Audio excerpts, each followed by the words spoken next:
Fala galera, eu sou o Zeca Estrada, caminhoneiro de Cachoeiro de Itapemirim, aqui no coração do Espírito Santo.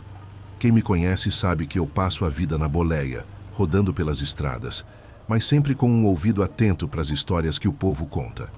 E hoje, meus amigos, vou contar uma que aconteceu bem aqui nas margens do rio Itapemirim, onde as águas guardam segredos que nem todo mundo tem coragem de encarar. Então, se ajeita aí, pega um café, que essa história vai te arrepiar. Era 1958, numa noite sem lua, dessas que o breu engole tudo. Meu tio Abelardo, um pescador calejado, homem de poucas palavras, vivia às margens do rio, na comunidade de Arraial dos Lopes, um lugarzinho simples onde todo mundo se conhece. Ele cresceu aprendendo com meu avô, outro pescador, que o rio é vivo, tem vontade própria. Respeita o Itapemirim, Zeca, ele dizia, porque ele não perdoa quem vacila. Abelardo levava isso a sério, mas nem por isso estava preparado para o que aconteceu naquela noite de abril. Ele saiu para pescar tucunaré com meu primo João, um rapaz valente, mas teimoso, que gostava de desafiar as histórias dos mais velhos. Os dois foram para o Igarapé do Jacaré, uma parte funda do rio, onde a correnteza é traiçoeira e o silêncio pesa no peito. O vento estava parado, a água parecia um espelho negro, mas tinha algo errado. Sabe quando até os sapos param de coachar? Era assim, um silêncio que dava medo, como se o rio estivesse prendendo a respiração.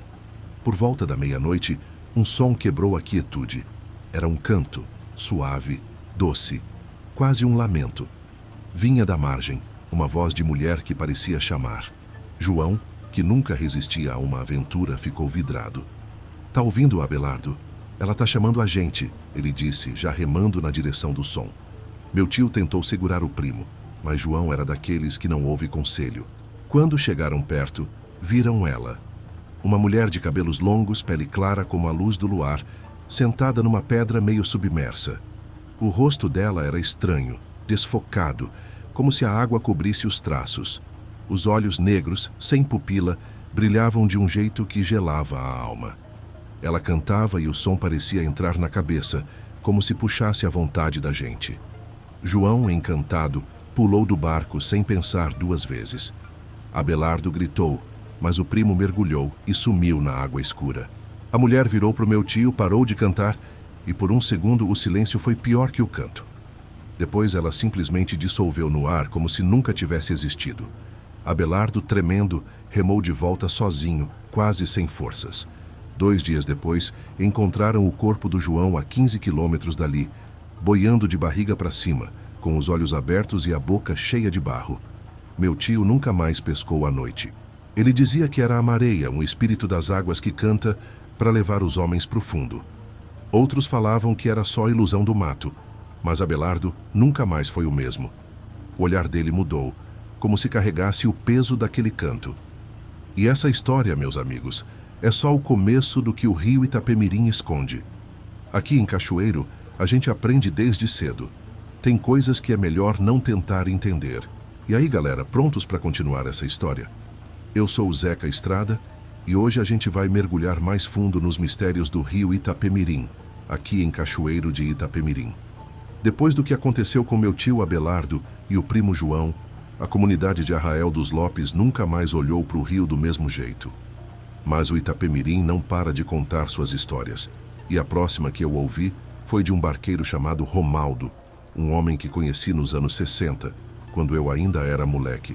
Romaldo era um sujeito vivido, 60 e poucos anos, barba rala e olhos que pareciam ver além do que a gente enxerga. Ele trabalhava como barqueiro, levando gente, cargas e até uns bichos pelas curvas do rio, entre Cachoeiro e cidades vizinhas. Em 1967, ele me contou uma história que até hoje me dá calafrios. Um grupo de padres estrangeiros, daqueles que vinham para o Brasil para ajudar comunidades ribeirinhas, contratou o Romaldo para levá-los a uma tal ilha chamada Itapajó. Tinham recebido uma carta de um missionário que pedia suprimentos, remédios e ajuda. O problema? Romaldo nunca tinha ouvido falar dessa ilha. E olha que ele conhecia cada canto daquele rio. Mesmo assim, ele topou. Saíram cedo, o barco cheio de caixas, com Romaldo na frente e os padres rezando baixo. Navegaram por horas, depois dias, procurando a tal Itapajó. Nada. O rio parecia brincar com eles, mudando as correntes, escondendo os caminhos. Até que, no sexto dia, com uma neblina tão densa que mal dava para ver a própria mão, a ilha apareceu. Verde, silenciosa, com uma trilha que cortava as árvores. Romaldo sentiu um arrepio. O vento ali parecia soprar ao contrário, e o tempo parava, como se o relógio tivesse esquecido de rodar.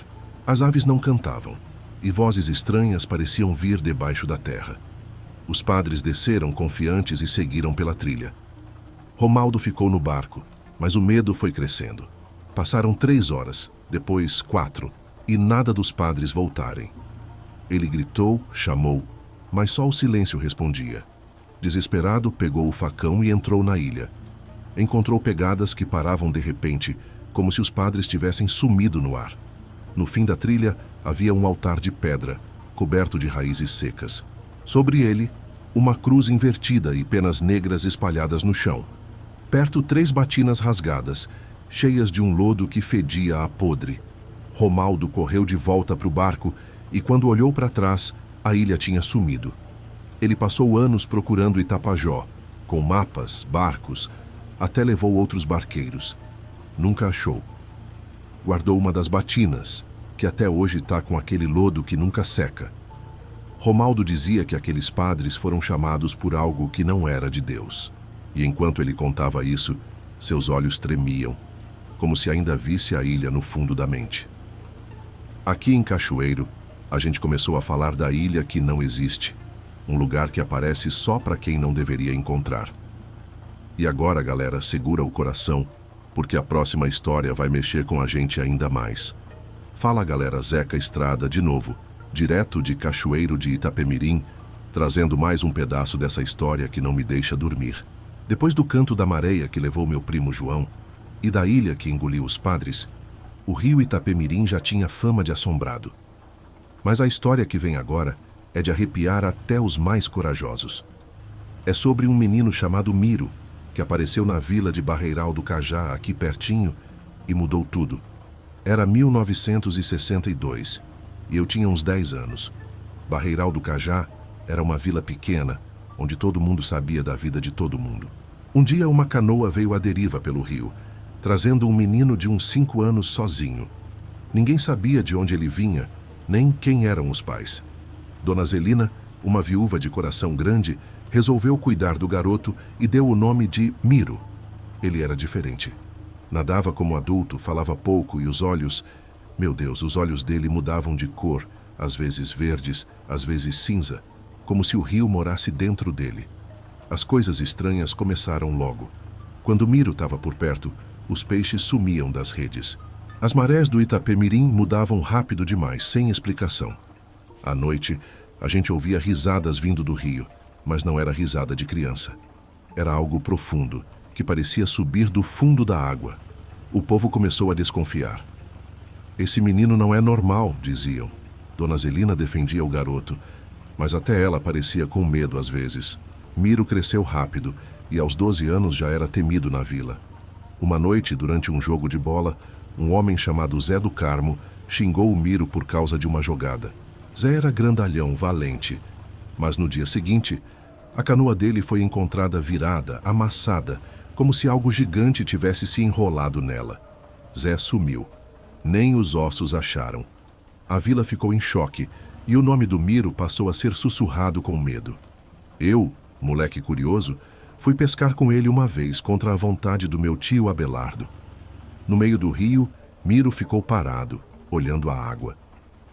Meu pai tá vindo me buscar hoje, ele disse com uma calma que me gelou. Eu ri, achei que era brincadeira, mas então vi um vulto negro subindo do fundo. Era grande, maior que qualquer boto que eu já tinha visto, com olhos humanos que brilhavam na escuridão. O barco balançou com força. Miro pulou na água, como se fosse a coisa mais natural do mundo. A criatura o envolveu e os dois sumiram, deixando só redemoinhos na superfície. Remamos de volta, eu e outro pescador, tremendo, sem dizer uma palavra. O rio ficou quieto por dias, como se tivesse engolido o próprio som. Dona Zelina abandonou a vila semanas depois, sem olhar para trás.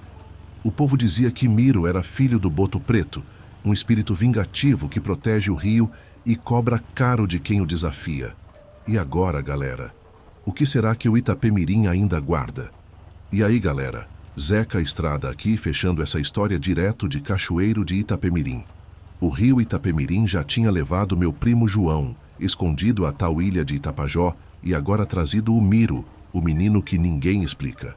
A vila de Barreiral do Cajá nunca mais foi a mesma, e as histórias do rio começaram a virar lenda, mas lenda que a gente respeita.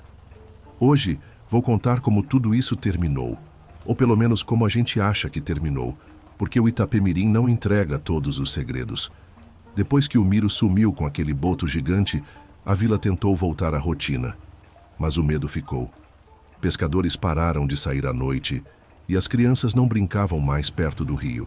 Meu tio Abelardo, que nunca superou a perda do João, passava horas olhando a água, como se esperasse ver a mareia de novo. Romaldo, o barqueiro, guardava aquela batina fedorenta, mas parou de falar da ilha de Itapajó. E eu, já adolescente, comecei a rodar com meu pai nas estradas, mas nunca esqueci o que vi. Anos depois, em 1975, uma última história sacudiu Cachoeiro. Um grupo de jovens, daqueles que não acreditam em lenda, resolveu explorar o igarapé do Jacaré à noite, querendo provar que era tudo lorota.